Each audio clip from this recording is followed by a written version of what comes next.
ताड़म, नमो सिद्धाणम, नमो आईरियाड़म, नमो वज्रायाड़म, नमो लोये सवसाउड़म।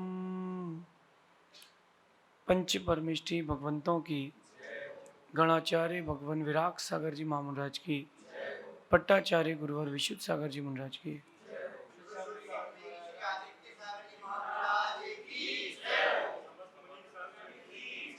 या हम सभी अपने जीवन में सुख और गुणों की अभिवृद्धि के लिए नीति के विषयों का श्रवण कर रहे हैं। नीतिकार हमें हमारे जीवन के उन्नयन के लिए, हमारे जीवन की उन्नति के लिए हर दिन एक नया गुण बताते हैं।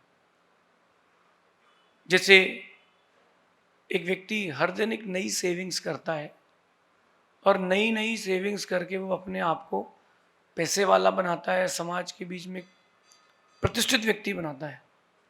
ऐसा ही मेरा आप सबसे कहना है कि नए नए गुणों को जोड़ें, हर दिन एक नए गुण को खुद से जोड़ें, खुद को नए गुण से जोड़ें। एक सामान्य सी प्रक्रिया है बोलने की। सिद्धांत की बात करें तो सिद्धांत कहता है कि जो दो इंद्रिय है, कीड़ा है छोटा सा, उसके पास भी वचन योग है, वो भी बोल सकता है, कैपेबिलिटी है कि वो भी बोल सकता है, लेकिन बोलना सबसे बड़ी कला है, मौन रहना महाकला है। आपने देखा होगा बहुत सारे बच्चे, जो छोटे बच्चे 3 साल 4 साल 5 साल की उम्र तक नहीं बोलते। उसका माइंड बहुत तेज काम करता है। वो माइंड उसको ऑर्डर देता है कि जब तेरा काम इशारे में हो रहा है तो बोल क्यों रहा है। बच्चा कहता है चलो खाना खिला दो। उसने कहा इशारा किया अंगूठे का, तो आपने कहा पानी पिला दो।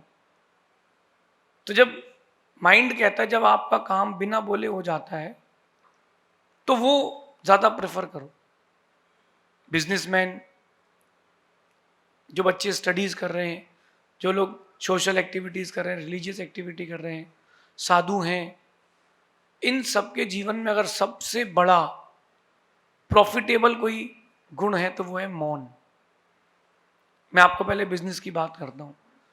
अगर आप एक बिजनेसमैन हैं तो आपको, जो आपके कर्मचारी हैं, जो आपके वर्कर्स हैं, उनसे कम बोल करके आपको अपनी आंखों से ज्यादा बोल करके काम कराना चाहिए। कम बोल के, आंखों से ज्यादा बोल के आपको काम कराना चाहिए। वो जिस दिन आपकी आंखें पढ़ने लग जाएगा, आपको अपने बिजनेस में बहुत सारी नई चीजें मिलेंगी। बहुत सारी चीजें आपको कस्टमर के लिए बोलना है, आपका वर्कर आपकी आंख समझ जाए, बिजनेस इंक्रीज हो जाएगा।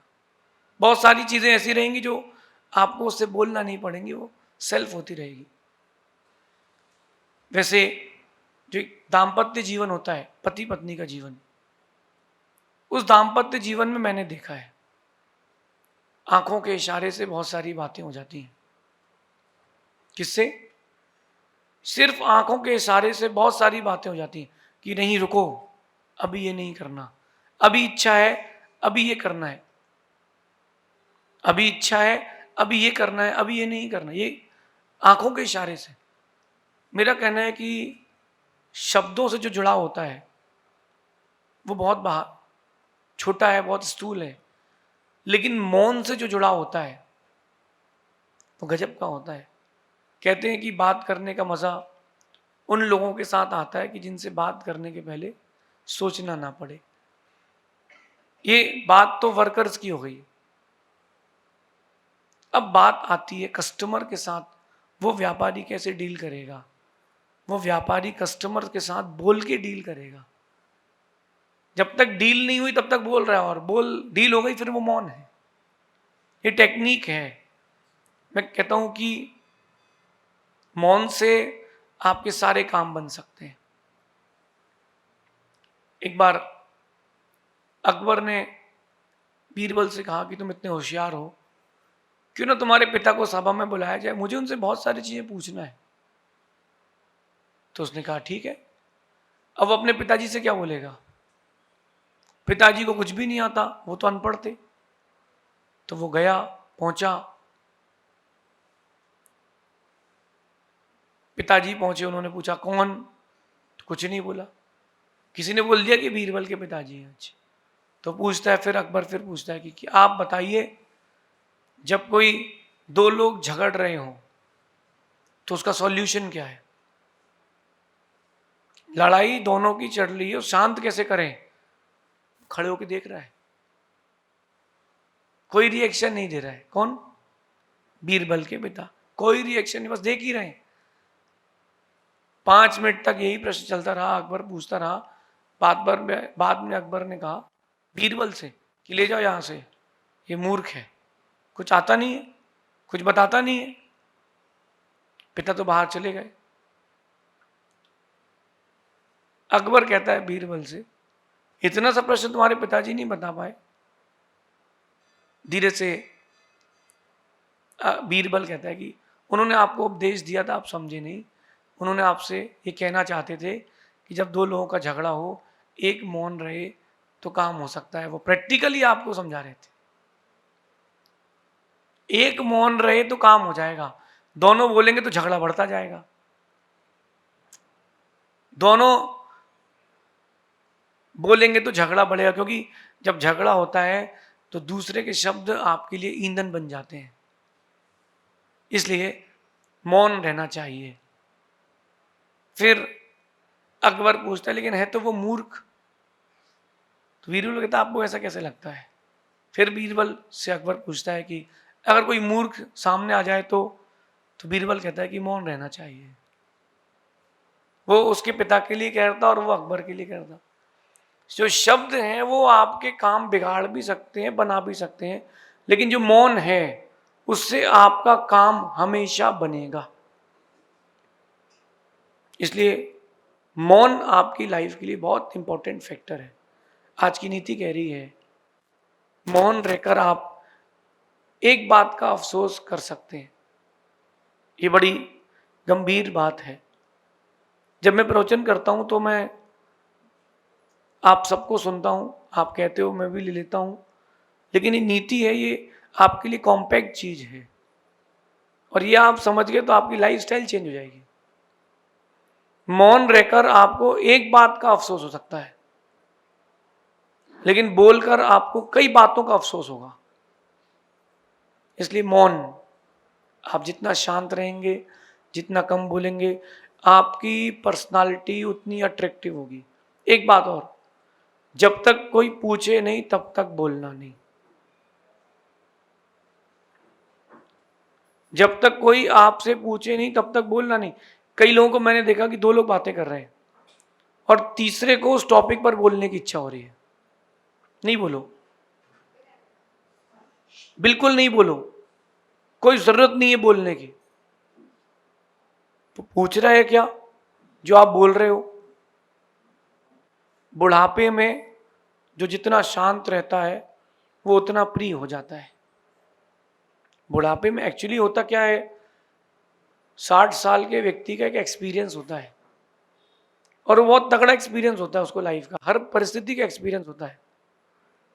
हर परिस्थिति का एक्सपीरियंस होने के बाद क्या होता है, उसको लगता है कि ये सलाह दे दूं, वो सलाह दे दूं, ये बता दूं, वो बता दूं, और यहीं से उसके जीवन में प्रॉब्लम आती है, क्योंकि दूसरे के और उसके बीच में 30 साल, 40 साल, 50 साल का गैप है।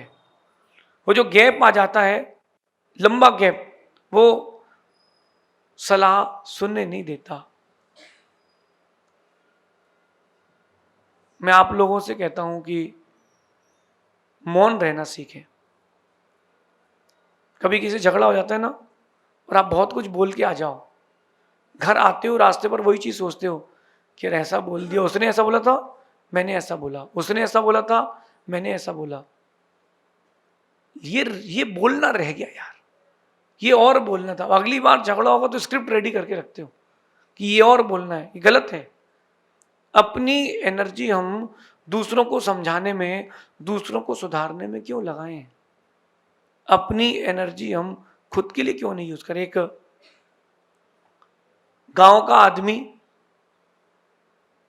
वो एक अपने पिता से कला सीखता है, पिता कहते हैं बेटा भैंस का दूध भैंस को पिलाओ।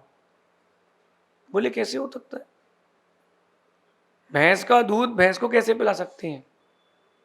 पिता उसको बताते हैं एक टाइम ऐसा आता है जब भैंस का दूध भैंस को पिलाया जाता है।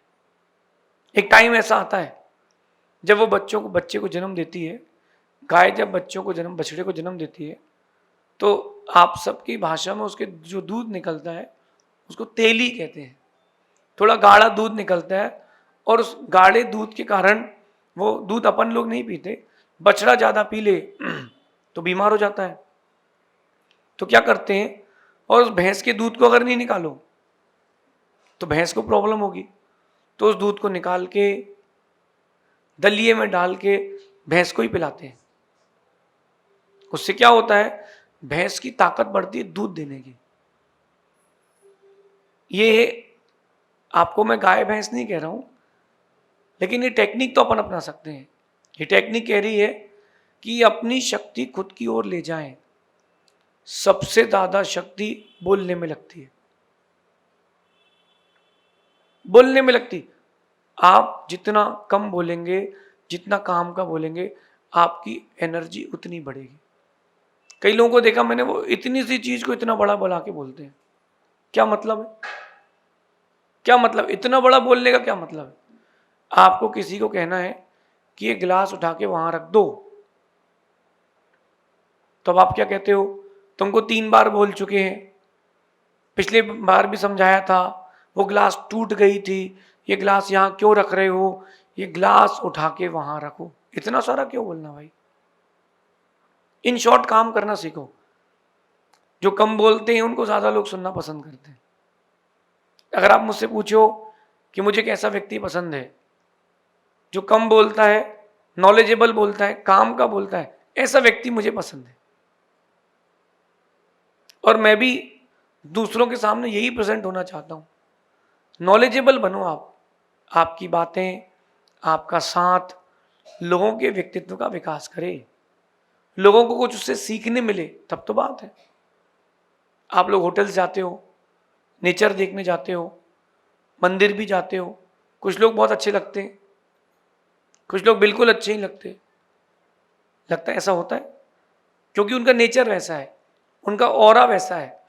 आप चाहते हो कि आपका एक वास्ट ऑरा हो, उस वास्ट ऑरा के लिए आपको मौन रहना पड़ेगा। एक बहुत बड़ा दार्शनिक हुआ,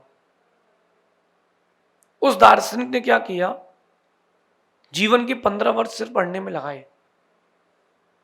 जीवन के 15 साल पढ़ने में हर दिन 20 घंटे पढ़ाई करी, और जीवन के 15 साल पढ़ाई करी। जब वो बोलता था तो लोग पागल हो जाते थे उसको सुनने के लिए। जब वो निकलता था ना, तो स्त्री क्या पुरुष भी उसके प्रति आकर्षित हो जाते थे, उससे बात करने की इच्छा होती थी, उसके पास रहने की इच्छा होती थी। क्यों? उसने अपने अंदर वो चीज ग्रेस की है। आप लोग वो चीज ग्रेस नहीं कर रहे हो। मैं चाहता हूं कि आप लोग उस चीज को ग्रेस करो। किस चीज को? अपने अंदर बैठी उस खदान को इतना पावरफुल कर लो कि जहां तक खोदो वहीं तक हीरे निकले। इसलिए मौन, इसलिए मौन। कई लोगों को देखना, रोड चलेंगे तो बात करेंगे, बैठेंगे तो बात करेंगे, यहां प्रवचन सुनेंगे तो बात करेंगे, कहीं जाएंगे तो बात करेंगे। ओल्ड एज वालों के साथ ज्यादा होता है। उनको एक बार में कोई चीज समझ में नहीं आती, 4 बार 6 बार 8 बार में भी समझ में नहीं आती। क्यों? उनकी माइंड लेवल पर वो एनर्जी नहीं है, वो ताकत ही नहीं है, उनका माइंड लेवल ही उतना नहीं कि वो चीजों को समझ पाए। आप किसी को बोलो एक बार कि ये काम मत करो, लेकिन देखना बार बार वही काम करता है, उसके पास बुद्धि नहीं है। उसके पास बुद्धि नहीं है, वो क्या करेगा? ये नीति समझना। बोलने पर कई बार अफसोस हो सकता है।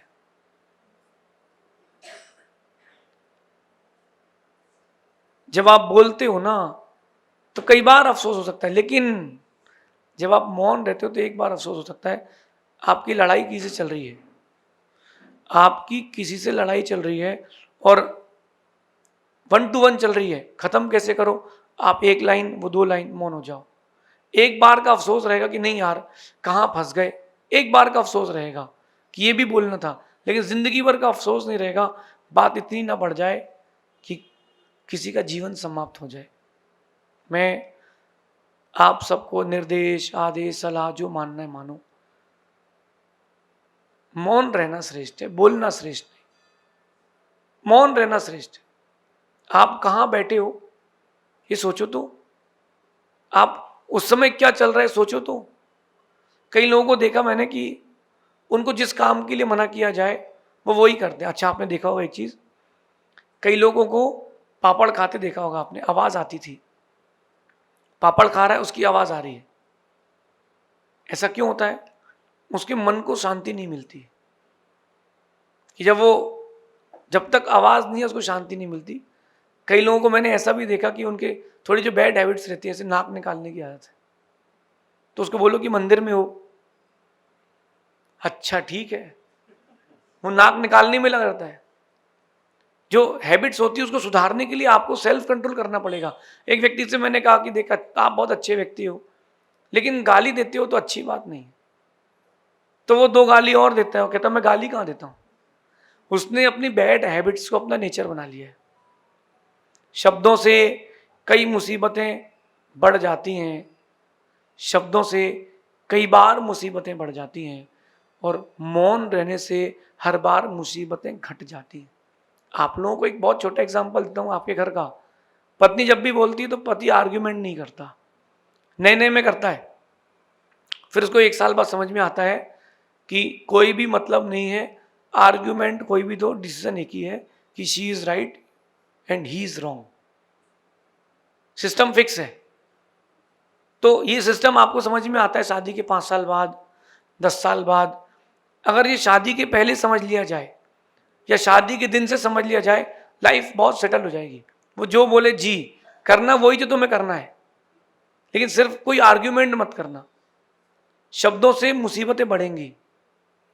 आपने अगर एक लाइन बोल दी ना, तुम मां पे गई हो, फिर देखो तुम, आप ये बोलो कि तुम बहुत अच्छी हो, बात खत्म। कुछ भी मत बोलो, वो जो बोले ओनली जी यस। बिकॉज एक रूल है लाइफ मैनेजमेंट का, जीवन की शांति का, she is always right, he is always wrong. ये आप अगर जीवन में उतार लोगे बहुत शांति मिल जाएगी। हस्बैंड वाइफ के जितने केसेस हैं प्रॉब्लम के, सब शांत। She is always right, he is always wrong. मौन रहो तो घर में भी शांति रहेगी, परिवार में भी रहेगी, समाज में भी रहेगी। इन सबको छोड़ो, खुद के अंदर भी रहेगी। हम खुद की शांति के लिए, खुद के जीवन के विकास के लिए शब्दों को छोड़ें और मौन से नाता जोड़ें। आप अगर चाहते हो आपका जीवन सुख और शांतिमय निकले, सिर्फ मौन रहें। जितना कम बोलेंगे उतना लोगों द्वारा पसंद करे जाएंगे। इसलिए कम बोलें, लोगों को आकर्षित करें, फिर मौन हो जाएं, फिर कम बोलें, फिर लोगों को आकर्षित करें। ऐसा व्यक्तित्व बनाएं। बिजनेस में, आपकी स्टडीज़ में, आपकी लाइफ में, घर में, रिलीजन्स में, आप कहीं भी रहें, आपको लोग बहुत पसंद करेंगे। ऐसा चिंतन करना। शेष आगे देखेंगे। भगवान महावीर स्वामी की